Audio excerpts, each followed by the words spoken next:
Lokasi yang jadi target penyaluran bantuan adalah daerah Arante Bala, Kecamatan Latimojong. Daerah ini sempat terisolir akibat banjir bandang dan juga tanah longsor.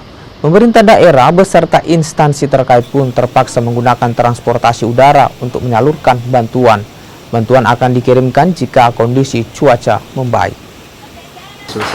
Ya, jadi sampai hari ini kemarin ada 5 kabupaten yang terdata di kita mengalami bencana hidrometeorologi banjir dan longsor, yaitu di Kabupaten Luwu.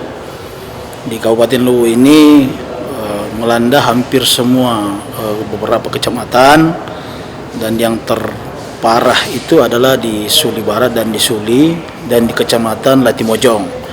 Untuk di Kecamatan Latimojong ini tepatnya di Desa Buntusare ada saudara kita 7 yang meninggal dunia, dan saat ini jenazah sementara masih berada di lokasi di desa untuk disemayamkan oleh pihak keluarga, dan ada 6 rumah yang dilaporkan itu terbawa arus.